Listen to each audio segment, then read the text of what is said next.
it's something like Yrjo? Yrjo. Yrjo? Yeah. Do you mind if I just stick with Vesty? Yeah, it's probably better that way. Anyway, Vesty, it's fantastic to have you here. And the origin of your trials career is a bit different to those of us back in Great Britain, where the trials sport was a huge sport. How did it happen that you became interested back in Finland in a sport that was fairly low-key in your country? Right from a very young age, I was really interested in anything that ran on a motor and made a lot of noise. So I would say it's through having moved to the village where I grew up. We had a couple of trials riders there, which is very uncommon. And I went to look at them riding in the woods, and I really like what they're doing. And tell me, Vesty, am I right in thinking that your brother, who was a very competitive motorcyclist, had quite an influence on you? Yes, he was a lot older than me. He was born in 1938, so he was just under 14 years older than me.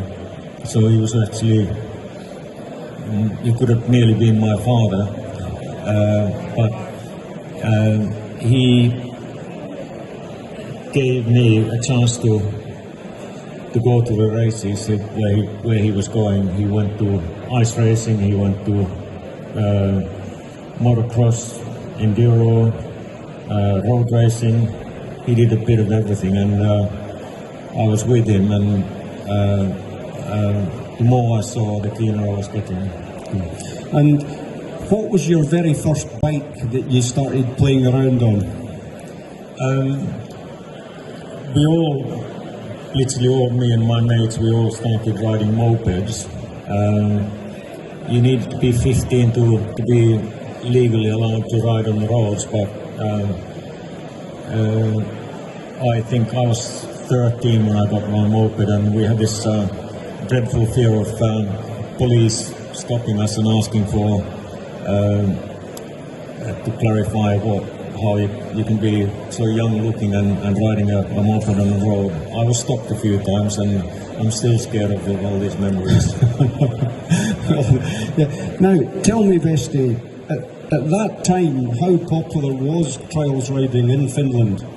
Well, this is actually quite an interesting question, because I have read somewhere that around about the time when I started riding, there were somewhere between, I don't know, 6,000 to 10,000 license holders in the UK, ACU license holders riding trials, and in Finland, I think we were about 40 or 50. Yeah, so it really was a fledgling sport back then in Finland. Yes, it did grow a bit. I wouldn't say it ever became a particularly popular sport, but in Finland, people seem to take an interest in, if somebody's successful in something, then a lot of kids want to do it. It's like when I was around about 10 years old, everybody was doing pole vaulting, me included, and I broke my arm. So it was kind of dangerous, the pole vaulting. Yes, well, I forgot to mention that at that time we had the world record holder was a Finnish pole vaulter, and consequently everybody wanted to go pole vaulting. It's funny, given the fairly minority interest in motorcycle sport in Finland. Finland has produced 3 legendary motorcyclists. Yourself, 3 times world champion, the late Yrjo Vesty in road racing, and the equally fabulous Heikki Mikkola in motocross. So you've been part of a trio of absolutely fantastic riders that your country has produced. I think you can just sum it up by saying that if Finns take an interest in something, we tend to take it quite seriously. Yeah, you definitely do. Back then, when you were starting to take an interest in trials, who were your heroes? Who did you look to and read about? I started reading, I think there were probably, not sure now, but I think there were 2 weekly publications, Motorcycle News and maybe the other one was Motorcycling. I might be wrong about the titles, but I started receiving one of those. My mother ordered it for me in, I think, 1972. And occasionally before then I've also seen a few, and I was just fascinated by the idea that they were actually professionals in the game, in particular Sammy Miller, and he really was like one of the figures that I thought, if I could ever become even remotely like he was, then I would have achieved something. And at that time, probably the most famous trial in the world was the Scottish 6 Days trial. Was that something you were reading about back then? Yes, like I said, in the weekly publications, magazines, or what do you call them, papers, I did see the results, and but we only had one rider, to my knowledge, who took part in the 6 days. Would have probably been around 68, 69. His name was Pertti Luhtasoo, and he was the Finnish champion before me. It's interesting you mentioned Sammy, because as always he's here with us this weekend, and I've also spotted Mick Andrews somewhere in the crowd a minute ago, and an old adversary of yours, Bernie Schreiber, is here as well. So we've got a fair few famous trials riders in our midst today, including yourself. Well, it is nice to see that Sammy keeps coming, and I saw him already last night. He seemed to be in good health and still taking a keen interest, asking questions about my bikes, and I haven't seen Bernie yet today, but I'm looking forward to seeing him later. Yeah, he's going to be here with us at 1:30 on stage, so I'll be speaking to Sammy then, and he'll have a few tales to tell. Did you get a chance at home to see any of those riders? Was there ever an event in Finland that Sammy would have been at, or Mick Andrews? The first proper foreign rider, we'd seen a lot of Swedish riders. We used to go back and forth between Finland and Sweden, and we had Swedish riders coming to Finland also to compete. But the first, what I call a proper foreign rider, was Gordon Farley in 1968, I would say. Might be wrong about the year, but I think it was 68, and he was riding a Triumph Tiger Cub. And he rode 2 trials and won both quite easily. And I was observing in one of the trials, and it was a muddy rut, quite so deep, difficult looking rut, and I was absolutely amazed to see it. Looked like Gordon's arms were stretching and stretching even more, and he just refused to put his feet down. And I thought, okay, I need to go and try to practice that myself. He was an inspiration. Did he have his checkered bobble hat on? Oh yes. Yeah. Fabulous. And I've been trying to figure out whether this was just a myth or whether it was true, but somebody said to me that his cub, he had titanium rims on it. I'm pretty sure that somebody here might know whether that is a possibility or not. But Yes. It's something that still fascinates me. That is it possible in 1968 they had a titanium rim? Yeah, it's hard to imagine, isn't it? Yeah. In April 1969, Vesty, you rode in your first official trial. And can you remember what the outcome of that was? Yeah, that was on my 100cc Yamaha, and the trial was in Stockholm, in a little town called, outside Stockholm, called a place called Huddinge. And from memory, I finished second. That's pretty good for a first official event, wouldn't you think, folks? A second in your first ever event. Not a bad outcome, I would say, Vesty. But mind you, I was in the junior class. Yeah. You know, I would have been miles away from the top Swedish riders. Yes, but still a result. The standard of Sweden, level of riding in Sweden was pretty high. Uh-huh. The Swedish riders were already at that time competing against Samuel, Gordon Farley, Don Smith, Nick Andrews, people like that. Uh-huh. That bike you rode, that didn't have Greaves forks, because I read about you having a Yamaha with Greaves forks. Yeah, it did, yes. And you still finished second. I thought the bike was actually wonderful. I bet you did. Yeah, but that's it. And just consider... It wasn't my choice. I bought the bike of a friend of mine, and his older brother had built the bike for himself. And it was a sort of cocktail of all sorts of bits. Greaves forks, bull taco, silencer.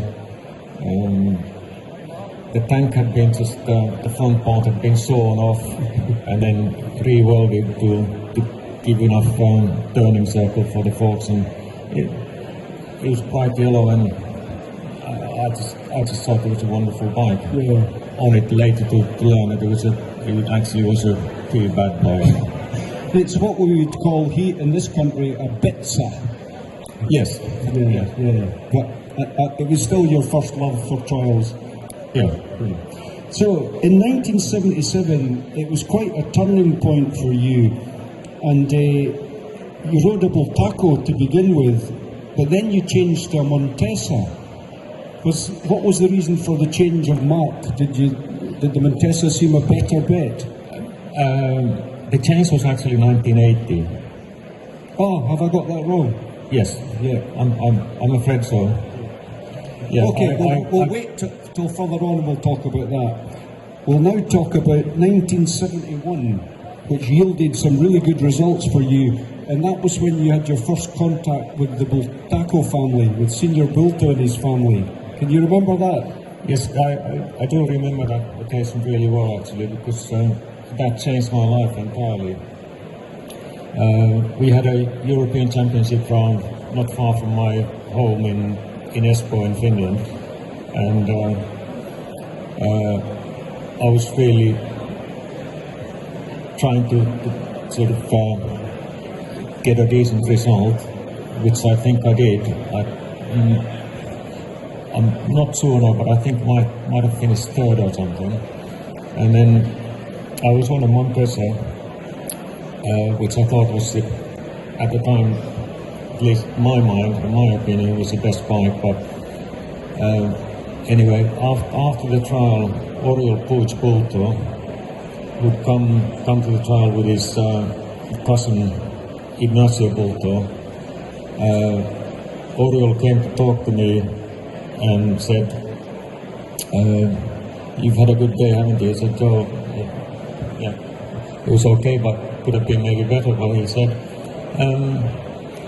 "Would you like to try one of our works called Tacos?" I said, "What, you mean now?" I said, "Yeah."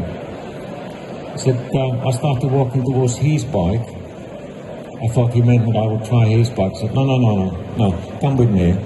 He said, went to see Malcolm Rathmore, and he said to Malcolm, he said, "We got this young Finnish guy, he wants to try your bike, is that okay?" And I could see from Malcolm's face that he wasn't best pleased. He thought, "Oh no." Anyway, Oriol wouldn't take a no for an answer, so I took the bike, took it to the woods,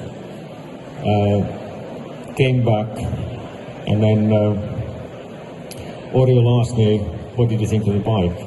And I thought, shall I tell the truth and ruin my possible career as a trials rider? And I thought, okay, best lie. I said, oh, it's an absolutely incredible bike, and the truth was that I did like my Montesa better. As a matter of interest, Vesty, did Malcolm utter any Yorkshire expletives when he saw you going off on his bike? Sorry?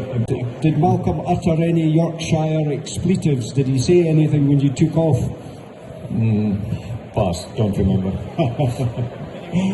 So that was quite a year for you. But of course this led to a decision time, Vesty. There was potential to go to university, make a proper professional career in a worthwhile occupation, or be a professional motorcyclist. Was this something that you had to discuss with parents or family, or? Well, after the test session in the summer of '71 on Malcolm's Bultaco, later that year I received a letter from Bultaco asking if I would be willing to ride for them, and they said if the answer is yes, we'll put a proposal forward and send you a contract to sign. And I said immediately yes. Then the contract came through. Quite honestly, I didn't even look at what it said in the contract. I just signed it because I was so happy with having been given the opportunity to become a works rider. And then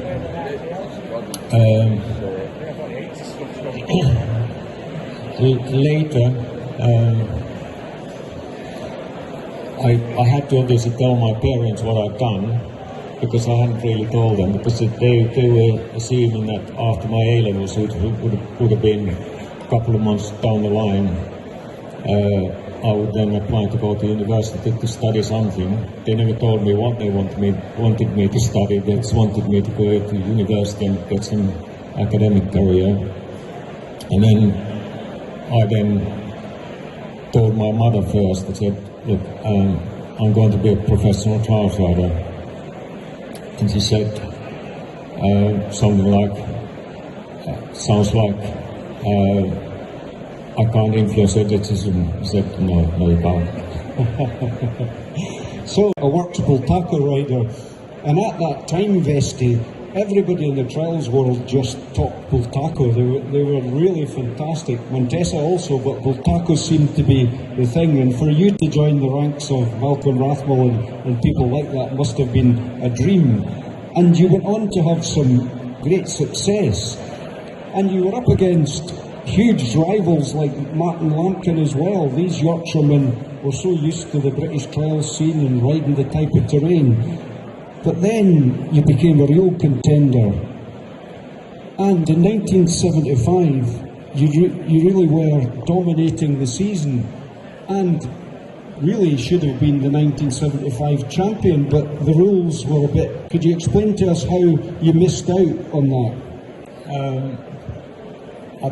From memory, we had something like 12 rounds, and again, from memory, perhaps it was only 8 rounds of the count for the championship, so you were allowed to drop your worst results.